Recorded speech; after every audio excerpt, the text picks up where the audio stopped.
नमस्कार दोस्तों, आपका स्वागत है निफ्टी 50 और बैंक निफ्टी की एनालिसिस में अपकमिंग वीक के लिए। दोस्तों सबसे पहले हम यहाँ पे व्यू बिल्डिंग करेंगे क्योंकि नया वीक है।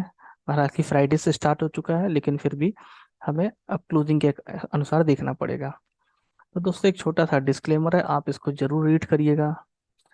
दोस्तों निफ्टी 50 का ये मंथली चार्ट है और मंथली चार्ट में ये हमारे इंपॉर्टेंट रेजिस्टेंस है और ये हमारे इंपॉर्टेंट सपोर्ट है।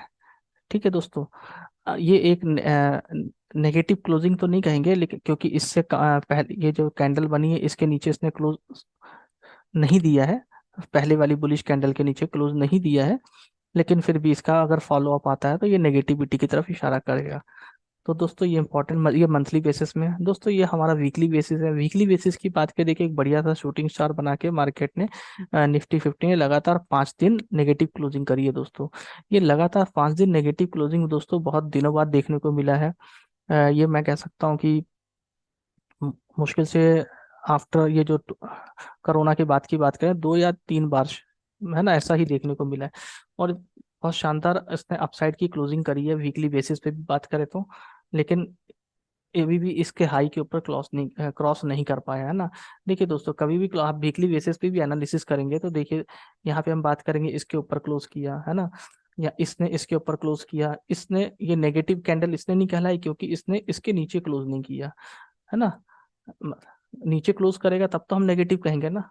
ऐसे ही देखा जाए तो ये वाली कैंडल ने इसके ऊपर क्लोज किया, ये वाली कैंडल ने इसके ऊपर क्लोजिंग दी है, ये वाली जो कैंडल है इसने भी इसके बराबर या इसके मतलब कहने का मतलब यहाँ पे है दोस्तों कि इसके नीचे क्लोजिंग नहीं दी है, तो ये बुलिश ही है। इसने ऊपर क्लोजिंग दी है, ये नेगेटिव कैंडल आई, लेकिन इस नेगेटिव कैंडल ने प्रीवियस कैंडल के नीचे क्लोजिंग नहीं दी है। ठीक है ना। तो दोस्तों यहाँ पर अब इम्पोर्टेंट क्या है समझने की कोशिश करिएगा। ये जो बुलिश कैंडल वीकली कैंडल बनी है, इसने इसके ऊपर क्लोजिंग नहीं दी है। Got it. तो हमारा ये जो लेवल है, ये जो लाइन में ड्रा कर रहा हूँ दोस्तों, ये इंपॉर्टेंट रेजिस्टेंस रहेगा वीकली बेसिस पे। ठीक है। चलिए दोस्तों अब डेली पे बात करें। दोस्तों जो आपको लेवल दिए गए थे एग्जैक्ट निफ्टी 50 ने वैसा ही काम किया। हमने जो लेवल दिया था कि 370 के ऊपर मतलब ऊपर अगर सस्टेन कर जाएगा तो वो 420 तक जा सकता है। और मार्केट 435 में, मतलब हमारे दोनों ही target initial level, first target और सेकंड टारगेट दोनों ही 310 के ऊपर से हमारी बाइंग थी है ना। तो मार्केट ने वो सारे के सारे लेवल हमारे यहाँ पे अचीव दिए। और जो हमने सेलिंग का प्रेशर बोला था 200, वहां से मार्केट नीचे उसको टच भी नहीं कर पाया है ना। और एक चीज और बोली थी दोस्तों, फेक ब्रेकआउट होता है, इसको समझना बहुत जरूरी है। अब बात करें दोस्तों निफ्टी 50 का मंडे को क्या होने की प्रोबेबिलिटी है। दोस्तों पहले हमने ये रेजिस्टेंस ट्रेंड लाइन ड्रा करके रखी थी। मार्केट ने 2 बार इसको एक बार यहाँ पे, फिर एक बार यहाँ पर, फिर एक बार, ये 3 बार इसको मतलब इस ट्रेंड लाइन के अगेंस्ट किया। हमें अब नए पॉइंट मिल गए हैं तो हमने इसको लेकर ये ड्रा कर लिया। तो पहले वाली ट्रेंड लाइन ये थी, ये वाली थी। इसके अलावा ये एक बैच पैटर्न था जिसको हमारा एक ये कहते थे, ये बैच पैटर्न जो है ये बुलिश सिग्नल, बुलिश पैटर्न होता है है ना। तो इसके ब्रेकआउट, तो ब्रेकआउट देने की प्रोबेबिलिटी जो कर रहा था उसने किया। अब दोस्तों एक बहुत ही शानदार पॉजिटिव कैंडल बनी है ये, है ना, और ब्रेकआउट के साथ। लेकिन दोस्तों गौर करने की बात किया है कि 20 SMA और 50 SMA दोनों के लेवल के आसपास ही क्लोज हुई है। ठीक है। तो ये एक शॉर्ट कवरिंग थी। और यहाँ पे अब ये भी है कि एक स्मॉल क्वांटिटी में बहुत एग्रेसिव थे, स्मॉल स्मॉल क्वांटिटी में पुट राइटिंग भी हुई है। तो अब मंडे को कैसे प्ले हो सकते हैं। तो दोस्तों पहले ये इसको एक बड़े सिनेरियो में समझना जरूरी क्योंकि ये व्यू बिल्डिंग वीडियो है। तो 19,550 इंपॉर्टेंट रेजिस्टेंस रहेंगे दोस्तों ये लाइन से, 550, 580, 600, 670, 750। जिसमें वीकली बेसिस में बात करो 670 से 750, 19,670, 19,750, ये बहुत ही स्ट्रॉन्ग रेजिस्टेंस कहलाएंगे। ठीक है दोस्तों। अच्छा ये आप ड्राइंग बना लीजिए, ये जो है ये गैप है जैसा कि आपको यहाँ पे दिख रहा है, और ये वर्जिन CPR है, फिर ये गैप है। ठीक है। अब मंडे को हमें प्ले कैसे करना है। मंडे को दोस्तों फर्स्ट 15 मिनट की कैंडल बहुत इंपॉर्टेंट है। फर्स्ट 15 मिनट की कैंडल पे यदि निफ्टी सस्टेन करता है तो 19,560 के 60 तक जाने की एक प्रोबेबिलिटी बनती है।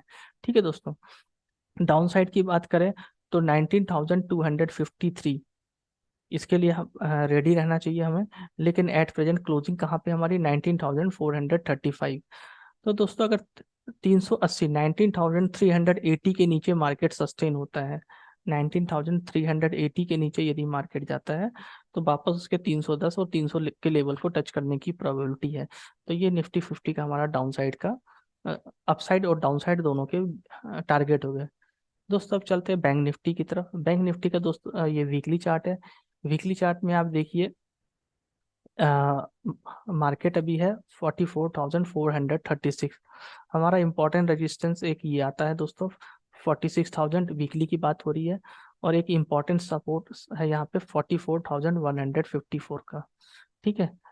और मार्केट इसकी अभी ऊपर ही है ना, ये रेड कलर से यहाँ पे कंफ्यूज नहीं होना है, क्योंकि एक बार हमने इसको बहुत पहले ड्रा करके रखा था दोस्तों, है ना। तो दोस्तों ये निफ्टी 50 का हमारा फिर से डेली चार्ट है। आप देख रहे हैं कितनी शानदार, सॉरी, बैंक निफ्टी का चार्ट है और बहुत शानदार क्लोजिंग करी है 20 SMA के ऊपर, है ना। डेली बेसिस पे 20 SMA के ऊपर, लेकिन एक रेजिस्टेंस है 50 SMA का। दोस्तों अब यहाँ पे निफ्टी 50 और बैंक निफ्टी को दोनों को मर्ज करके स्टडी करने की जरूरत है। वो ये है कि दोस्तों क्रूड और डॉलर दोनों अप ट्रेंड पे हैं। अगर ये दोनों और ज़्यादा इंक्रीज होते हैं तो बैंक निफ्टी के ऊपर प्रेशर आएगा, बैंक निफ्टी के ऊपर प्रेशर आएगा, बैंकिंग सेक्टर पे प्रेशर आएगा, तो डेफिनेटली ये निफ्टी को नीचे ले जाने की कोशिश करेंगे। यदि ये क्रूड ऑयल की वजह से आया, समझना दोनों, यदि क्रूड ऑयल की वजह से प्रेशर आया बैंक निफ्टी के, तो तो निफ्टी और बैंक निफ्टी दोनों ड्रैग नीचे की तरफ जाने की प्रोबेबिलिटी बनती है। लेकिन यदि डॉलर की वजह से बैंक निफ्टी को मतलब डाउन साइड जाता है, ओनली डॉलर की वजह से, यहाँ पे क्रूड ऑयल मान लीजिए सपोर्ट नहीं करता है, तो क्या होगा, बैंक निफ्टी तो नीचे आएगा बट निफ्टी आईटी ऊपर जाएगा। जब निफ्टी आईटी ऊपर जाएगा, बैंक निफ्टी नीचे आएगा, तो निफ्टी 50 के साइडवेज होने की प्रोबेबिलिटी बढ़ जाती है। अब ये इनमें से यही होगा कि कौन ज्यादा कंट्रीब्यूट कर रहा है। अगर निफ्टी आईटी ज्यादा कंट्रीब्यूट करेगा तो निफ्टी 50 थोड़ा सा ऊपर जाएगा, अगर बैंक निफ्टी ज्यादा कंट्रीब्यूट करेगा तो वो नीचे जाएगा। कंट्रीब्यूट का मतलब अ, मतलब कौन किसको किस तरफ ट्रैक करता है ना। तो ये एक सिनेरियो हो सकता है। अब आगे की बात करते हैं दोस्तों, इंपॉर्टेंट लेवल क्या हो सकते हैं। देखिए दोस्तों, बैंक निफ्टी की जो क्लोजिंग है 44,436 की इंपॉर्टेंट क्लोजिंग है। तो अब यहाँ पे ये कह सकते हैं कि अगर डाउन साइड का टारगेट आपको पता है ना। पहले हम बात करते हैं 44,350, है ना। 44,350 के नीचे यदि बैंक निफ्टी जाता है, डाउन साइड की बात करें दोस्तों, तो 44,150 के टारगेट डाउन साइड के ओपन हो जाते हैं। तो डाउन साइड का हमारा टारगेट हो सकता है 44,150। इसमें एक इन चीज जो ध्यान रखिएगा, जो ओपनिंग आवर है या फर्स्ट 15 मिनट, फर्स्ट कैसा काम करता है। अगर फर्स्ट 15 मिनट में स्टे हो जाता तो ठीक है। अगर एक स्पिनिंग टॉप मान लीजिए कि, या स्पिनिंग बॉटम, जिस टाइप की कैंडल, इंट्राडे की प्लेइंग अलग होती है दोस्तों, मैं लेवल दे रहा हूँ यहाँ पे, और इंट्राडे के लिए अलग वीडियो बना हुआ, उस समय कैसा प्ले करना है वो आप जाके देख लीजिएगा। लेकिन लेवल्स को ध्यान रखिएगा दोस्तों। अभी एट प्रेजेंट 44,350 के नीचे सस्टेन करता है तो 44,150। अप साइड की बात करें दोस्तों, तो यदि 44,520 के ऊपर यदि सस्टेन होता है, तो फर्स्ट टारगेट हमारा 44,720 और सेकंड टारगेट 44,950 ये हो सकता है दोस्तों। तो दोस्तों ये हमारा व्यू बिल्डिंग है। हमारा मंथली व्यू आपने देखा, है ना। वीकली व्यू देखा क्या है हमारा दोस्तों। एक लॉजिक की बात यह है कि जिन्होंने भी यहाँ पे शॉर्ट किया होगा, निफ्टी 50 के चार्ट में चलते हैं दोस्तों। हाँ दोस्तों, जिन्होंने भी यहाँ से शॉर्ट की पोजीशन बनाई होगी, उन्होंने अपना प्रॉफिट बुक किया, उनको इतना मजा नहीं आ रहा होगा यहाँ पे कि अरे यार अब बहुत सस्ता हो गया है। ठीक है ना। तो सीधी सी बात है, उनके तो इस लेवल, ये जो इंपॉर्टेंट लेवल है दोस्तों, वो कोशिश करेंगे या तो यहाँ यहाँ कहीं पे आने के बाद, यहाँ पे पुट राइटिंग बना रहे हैं, हो सकता है कि पब्लिक को दिखाना चाहते हो कि नहीं अब यहाँ पे बाइंग आ गई है ना। तो हमें पोजिशनली कोई काम नहीं करना है। पोजिशनली तो हम बेरिश ही रहेंगे, लेकिन कब रहेंगे अभी नहीं। सीधी सी बात है, मार्केट इस लेवल तक आएगा, मान लीजिए इस लेवल तक आएगा, पुट राइटिंग क्लोज होना चालू होगी, ठीक है ना। जो शॉर्ट बिल्डअप है वो स्टार्ट होना चालू हो जाएगा, तो वो समझ जाएंगे यहाँ पे। सीधी सी बात है कि अब यहाँ से, क्योंकि यहाँ से थोड़ा सा इन लोग बुलिश करना भी जरूरी है। जब बुलिश होंगे लोग, तब तो जो बड़े लोग हैं जिनको शॉर्ट सेलिंग करनी है, उन लोगों को मजा आएगा। और सीधी सी बात है, जब शॉर्ट सेलिंग करते करते वो लोग नीचे आ जाएंगे, वो अपना प्रॉफिट बुक करके बाहर निकल जाएंगे, बुल को यहाँ से खरीदने में मजा आएगा ना दोस्तों। सीधी सी बात है, कॉन्सेप्ट बना के रखिए, बियर्स को ऊपर से सेलिंग करने में मजा आता है। है ना, यहाँ से खड़े होके वो सेलिंग करके नीचे लाएगा। और बुल्स की दो सींगे रहती है ना, तो वो नीचे से जब उस लेवल पे आ जाएगा, उसको लगेगा अब चीपेस्ट है, सस्ता मिल रहा है, बढ़िया है, शानदार है, तब बुल्स यहाँ से उसको उठा के ऊपर ले जाएगा। तो ये एक सिनेरियो बनता है दोस्तों। तो इस हिसाब से हमें काम करना चाहिए। तो दोस्तों ध्यान, चलो आज के लिए इतना ही। Thank you very much. मिलते हैं मंडे को।